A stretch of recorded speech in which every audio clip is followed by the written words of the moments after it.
Olá pessoal, saudações marinheiras, novamente estamos aqui então na nossa segunda aula, né? Segunda aula do professor Alcione de navegação astronômica. A primeira aula que eu tinha prometido falar sobre coordenadas astronômicas horárias, né? E na verdade não consegui, prometo que nessa a gente vai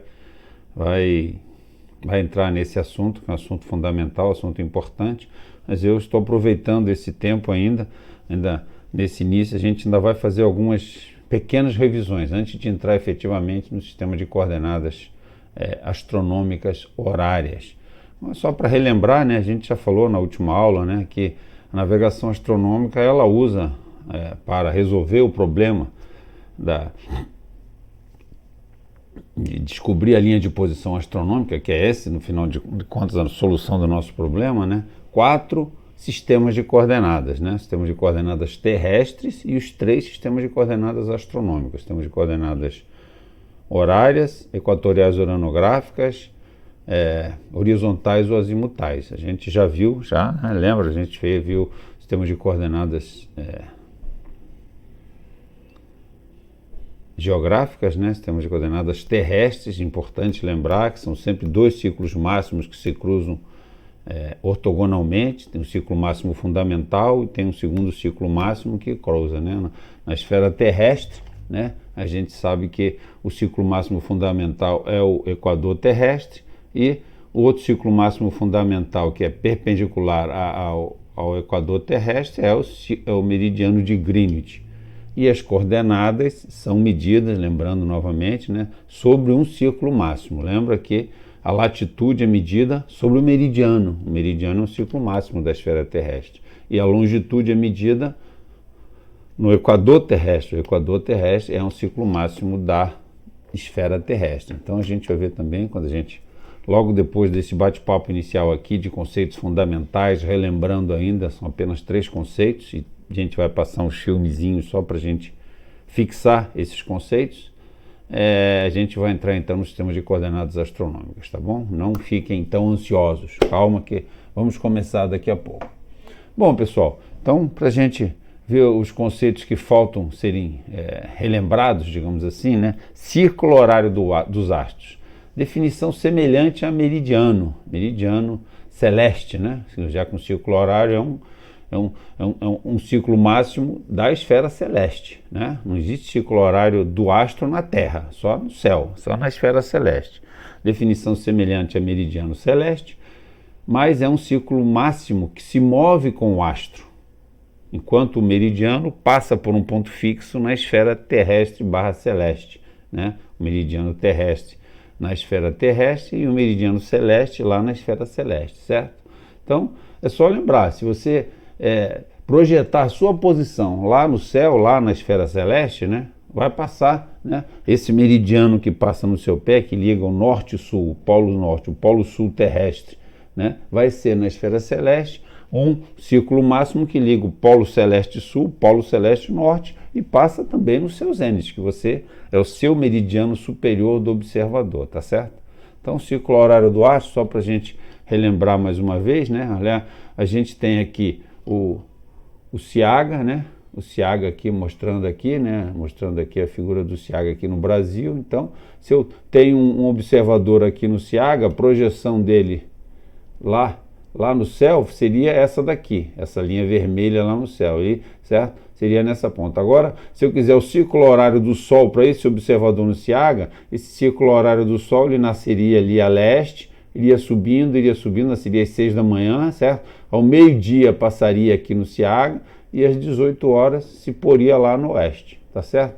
Então, o ciclo horário do astro tem a mesma definição de meridiano, é um ciclo máximo da esfera celeste que passa pelos 2 polos e no centro de um astro, enquanto o meridiano celeste passa pelos 2 polos celestes em uma posição, no caso o Ciaga ou qualquer um de nós, tá bom, pessoal? Então é importante entender também esse círculo horário do astro que vai fazer parte, né? Vai fazer parte do nosso triângulo esférico de posição, tá? O segundo conceito que é muito importante, que eu sei que a professora Laís já conversou com vocês, é a eclíptica. Eclíptica é o ciclo máximo da esfera celeste que descreve o movimento relativo do Sol em torno da Terra ao longo de um ano. Lembra vocês, né, pela nossas simplificações científicas da navegação astronômica, né? A Terra, em vez dela girar em torno do Sol 365 dias fazendo a translação, não, ela fica parada e é um movimento relativo, é o Sol então que gira em torno da Terra. É esse movimento que é descrito pela eclíptica, tá certo? Então, em cada dia o Sol vai estar numa posição. Como eu já falei a vocês, o Sol, ele no dia 21 de março, por exemplo, ele passa aqui no equador celeste, certo? Ele está ali, é o equinócio, né? É o dia que nós temos dias e noites de mesmas duração, dias e noites de mesma duração. Aí, à medida que vai passando o tempo, março, abril, ele vai indo para o hemisfério norte. A declinação dele, lembra aquela declinação que eu falei que é a coordenada do astro que representa a latitude do astro na esfera celeste, vai aumentando desde 21 de março até 21 de junho. Quando chega em 21 de junho, ele está lá em 23 e 27 graus norte. 23 e 27 graus norte, que é o solstício de verão do hemisfério norte.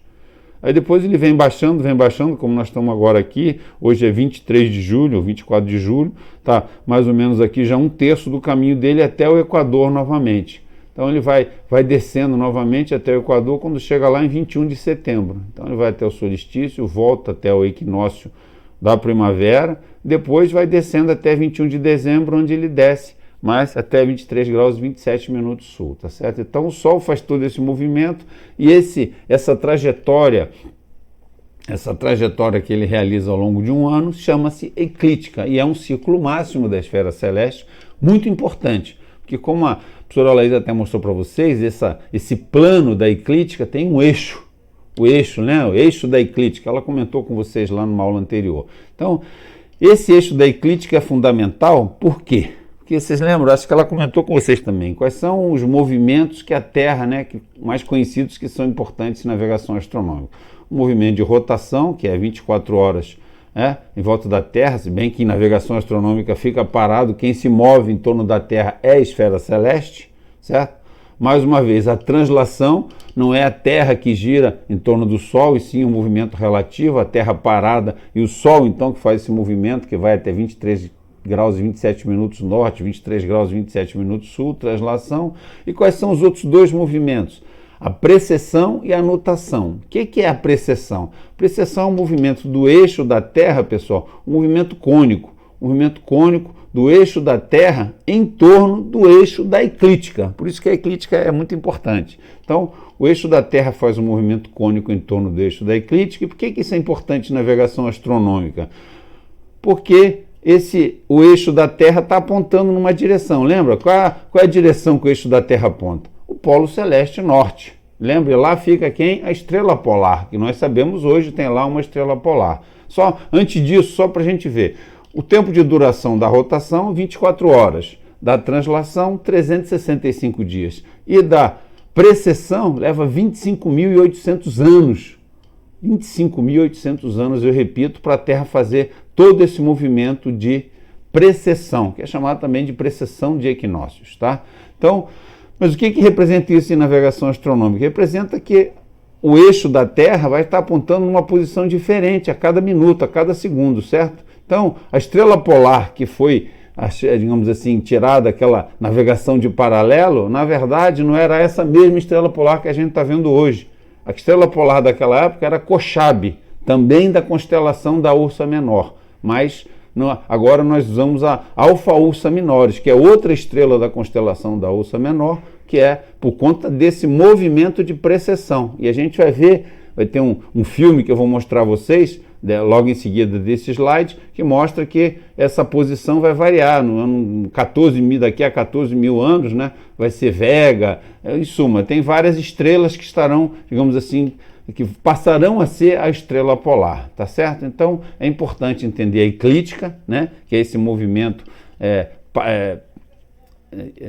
relativo do Sol em torno da Terra ao longo de um ano, e entender que o eixo da eclíptica é onde gira, onde faz a precessão da Terra, esse movimento de 25.800 anos, fazendo com que a Terra aponte para posições diferentes ao longo do tempo. Tá bom, pessoal? Então isso aí, como eu falei, logo depois desse slide eu vou passar 3 filmes. Um que eu mesmo vou fazer uma explicação a respeito desse novo conceito aqui, astro circumpolar, e outros 2 filmes que eu já vou explicar do que serão. Então, astro circumpolar, o terceiro conceito fundamental que a gente vai relembrar. Astro circumpolar. Para um astro ser circumpolar para um observador, a declinação do astro deve ser maior ou igual que a colatitude do observador. Então a fórmula é declinação, esse simbologinho delta aí, maior ou igual a 90 menos φ. Esse é o símbolo aí, o φ, né? Esse aqui, certo? É o símbolo da declinação. Declinação é o delta e aqui é a latitude. Declinação maior ou igual que 90 menos φ é maior ou igual que a colatitude. Caso a declinação seja de mesmo nome da latitude, o que significa a declinação ser de mesmo nome da latitude? Lembro vocês mais uma vez, declinação é como se fosse na esfera celeste a latitude do astro. Então ele tem nome, se é sul, se é norte, tá certo?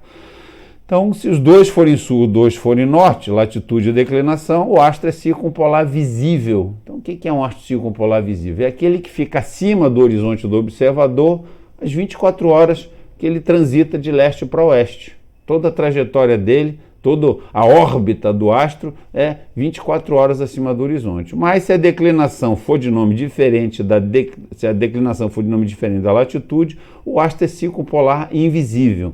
Isso é muito fácil da gente perceber pelo Sol, né? Lembra o Sol? Vamos falar novamente do Sol. O Sol está aqui no dia 21 de março, está aqui no ponto vernal, o momento que ele cruza na esfera celeste do hemisfério sul celeste para o hemisfério norte celeste. A partir desse momento ele começa a galgar, a subir no hemisfério norte. Então, em 21 de março, pessoal, até essa data, ele tinha ficado 6 meses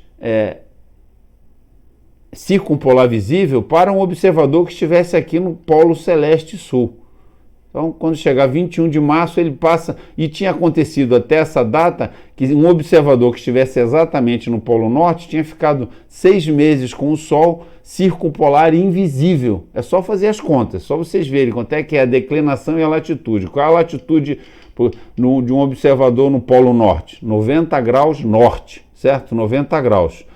Qual é a declinação do Sol quando ele está aqui no Equador? 0 grau. 0 grau, então olha lá, declinação 90 maior ou igual que 90 menos 0, então ele é circumpolar. Então quando ele está no Equador, ele é circumpolar. Como ele está, a declinação e a latitude, aí vai depender, né? Como ele está passando aqui do sul para o norte, para o sul vai passar a ser circumpolar invisível e para o norte passará a ser circumpolar visível. Então, a partir de 21 de março, a gente tem o Sol circumpolar visível até que ele vá até o solstício de verão do hemisfério norte, né, 23 graus e 27 minutos, e volte. Então, são 6 meses de circumpolar visível para um observador que estiver exatamente no polo celeste norte. Mas toda essa parte acima do círculo polar ártico, né, a partir de 66,6 graus de latitude norte, vai ter um momento que vai poder observar o Sol como circumpolar